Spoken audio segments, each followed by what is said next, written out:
हम लाते हैं top news, आपके फेवरेट टॉक शोज और अनलिमिटेड एंटरटेनमेंट सिर्फ यूट्यूब पर। अगर आपने अभी तक हमारा चैनल सब्सक्राइब नहीं किया तो अभी सब्सक्राइब करें और बेल आइकॉन को क्लिक करके हमारी लेटेस्ट वीडियोस के बारे में अपडेट जानें। सब्सक्राइब कीजिए और हम आपको लिए चलेंगे आपकी फेवरेट वीडियो की तरफ। असेंबली के स्पीकर अयाज सादिक इस वक्त गुफ्तगू करें। Mr. Volodin Viktorovich, Chairman of the State Duma of the Federal Assembly of the Russian Federation. Honorable Mr. Ismail Kahraman, Speaker of the Grand Turkish Assembly. Honorable Mr. Jiang Ping, Vice Chairman of the National People's Congress of the People's Republic of China. Distinguished delegates of the First Speakers Conference, parliamentarians, excellencies, friends from media, guests, ladies and gentlemen, Assalamu alaikum and a very good morning.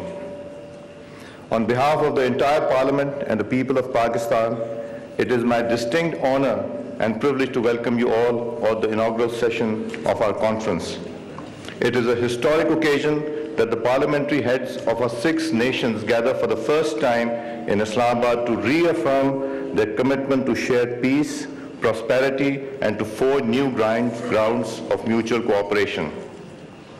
It is a defining moment when we, the chosen representatives, take a giant step to meet the aspirations of our people to live side by side in respect, trust, and friendship. It is a new turning in the dictum of multilateralism when parliamentary diplomacy leads the executive towards a new regional alliance for collectively addressing the common challenges. I therefore congratulate my brothers for seizing this opportunity and accepting my invitation for this conference. Khush Aamdeed and welcome. Excellencies, ladies and gentlemen, Mother Nature has tied our 6 nations into a beautiful string of geographical connectivity, and our history has weaved a fine tapestry of shared ancestry, similar cultures, and time-tested bonds of commerce and trade. For centuries, our forefathers have traveled each other's lands through the historic Silk Route, exchanging goods, creed, and ideas. This age-old linkage has not only given natural convergence and complementing factor to our respective economies, but also gelled our people. We are natural allies of one another. The chosen representatives of the 6 countries assembled in this hall represent a quarter of the total humanity on this planet and 30% of its total workforce. 3 countries amongst us, namely China, Russia, and Iran, rank among the top 6 nations with the largest deposits of natural resources in the world. China and Pakistan alone provide half of the world's cotton. The untapped resources of Afghanistan could make it the richest mining region on earth, while its mastery in infrastructural construction industry has brought Turkey to the top rankings in the world. There is therefore all the more reason for us to hold each other's hands and support and companionship. Ladies and gentlemen, there is little gainsaying the fact that the post-Cold War has proved to be more dangerous and more insecure than the bipolar era. On one side, the rise of unipolarism has given way to unilateralism and global hegemony, while on the other, the ideals of respect for international borders and nations' sovereignty are in danger with the introduction of phenomena of non-state actors. The seemingly unending spate of terrorist attacks during the last 10 years has rocked every corner of the world, claiming over 200,000 lives. Almost half of these unfortunate victims are from our region. In fact, most of our respective countries have faced the maximum brunt of either through the Al-Qaeda, the Taliban, the East Turkestan Islamic Movement, and other similar organizations, including the imminent threat of the Daesh. Innocent men, women, and children across continents have been displaced and forced to leave their lands. Of the 5 top countries in the world hosting largest number of refugees, 3 are represented here, namely Turkey, Pakistan, and Iran. The colossal damage to global economy can be gauged from the fact since 9/11, Pakistan alone has suffered a loss of over $120 billion to its economy because of such cowardly attacks. The problem has further been aggravated by the corresponding rise in the illicit drug trade, which has largely remained unchecked and throbbing as the major source of terror financing. Why has the global coalition against terrorism consistently failed to control and destroy booming poppy cultivation? The increased production facilities and the expanding drug trade is a question that many fail to answer. Ladies and gentlemen, although religious fanatism has been often cited as the main cause of global terrorism, let us not forget that the rise of the populist right and the sanctioning of oppression has also added fuel to the mayhem. From the burning fields of the Middle East to the denial of fundamental rights of self-determination in Kashmir, the world has failed to address the root cause of extremism. The recent controversy created around the status of the holy city of Jerusalem is not only a move to violate international law and the related UN resolutions, but also a deliberate attempt to undermine the peace efforts. It is a move to divide the people of the world further and fan religious animosities. The 18th December fateful vote in the Security Council, where 14 countries could not convince one country to show respect to the plight of the Palestinian people, further reminds us that the world needs a more just and equitable order based on respect and principles of ethics. These are the very challenges which pose a direct threat to our respective nations.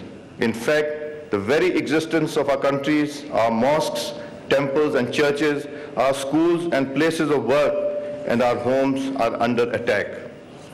Our very future is on stake. As people's voices, we cannot therefore remain silent. In our respective capacities as parliamentarians, we are trained to iron out differences and create accords out of discords. This is also the beauty of parliamentary diplomacy, through which the real representatives of the people can negotiate peaceful settlements of all outstanding disputes. This should be the spirit of this conference as well. Any difference of opinion among our six sides must be listened, discussed, and a solution be achieved. As neighbors, we have to live with each other, and we must live in peace, trust, and mutual respect. We must realize our differences must not hinder our progress. We must understand that despite having enormous capacity, we have been failing to realize it. The overall mutual trade volume of our respective six countries was just 366 billion US dollars for the year 2016, which is disappointingly 2% of the entire global trade volume. Despite sharing common borders, the inter-regional connectivity amongst our countries have remained at the lowest. We do not have reliable railway links, while our respective airlines also do not fly frequently to each other. As a result, the tourism amongst our six countries does not paint an exciting picture. Although we cherish cultural similarity, the people-to-people connectivity is also hindered because of language barriers. In short, our six nations present a classic picture of lost opportunities and ignored potentials. We must turn it around. I'm fully aware that the dark clouds of terrorism in the region hinder our path, but let us not forget that there are silver linings as well. By sharing our experiences on platforms like this conference, we collectively offer most viable solutions to contemporary problems. During the last 3 years, I have been persistently following the course of events, and I have witnessed that on all major global issues, the policies of our respective nations have largely converged on the same tangent. All of us condemn terrorism in its forms and manifestations. We have repeatedly called for negotiated settlements of all disputes which plague humanity. We advocate homegrown solutions to the regional problems.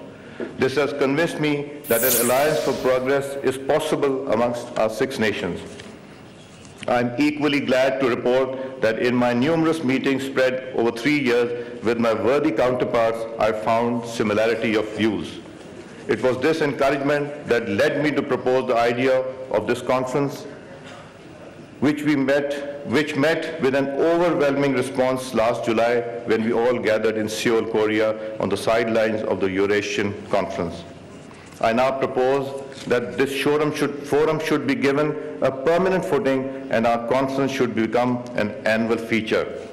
The National Assembly of Pakistan will be pleased to act as its secretariat till a permanent secretariat and rules of the forum are jointly agreed.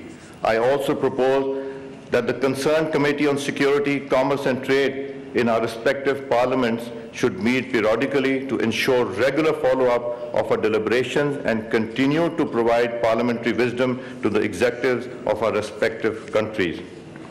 Our forum must patronize the academia and the think tanks of our respective countries to jointly focus on issues and bring our people closer. On part of my parliament, the Pakistan Institute of Parliamentary Services will be readily available for such interactions. I am pleased to report that friendship groups with all sister parliaments have been established in the Parliament of Pakistan. Such forums, if created in all regional parliaments, may be utilized for regular interactions, exchange of ideas, and follow-up. In short, if each one of us takes a few steps in the direction, I have every reason to believe that we will be able to reach our shared destiny. Ladies and gentlemen, I've always believed in the power of dream. Today, I'm lucky that the dream that I cherished for 3 years has finally become a reality. However, this is only a first step in the proverbial Chinese 1,000 miles journey. Let me caution you in the words of Maxim Gorky that this journey we must not sit in the carriages of the past because this will not take us anywhere. Instead, let us seek inspiration from Iqbal's pragmatism, where he reminds us that Jahan-e-taza ki hai afkar-e-taza se namood. New world is created on the premise of new thoughts. Let the thought of Rumi be our spiritual lesson. Listen to the ear of tolerance. See through the eyes of compassion. Speak with the language of love. As I conclude and look around this hall, Hafiz of Shiraz keeps reminding me and telling me, your heart and my heart are very, very old friends. I thank you all. आपको बताते चले speaker कौमी assembly Ayaz Sadiq conference से खिताब कर रहे थे, जिसमें उनका कहना था कि तमाम शरीक मुल्कों में तारीखी ताल्लुकात हैं। दहशत गर्दी से पाकिस्तान 20 अरब डॉलर का नुकसान उठा चुका है। दुनिया में दहशत गर्दी से 2 लाख अफराद की जान चली गई। मनशियात की तिजारत से भी दुनिया को ख़तरा लाहक है। दुनिया की आधी कपास चीन और पाकिस्तान में पैदा होती है। आपको बताते चलें कि इस्लामाबाद में आज 6 मुल्की स्पीकर कॉन्फ्रेंस शुरू हो चुकी है, जिसमें अफगानिस्तान, तुर्की, ईरान और रूस और चीन के वफूद शरीक हैं।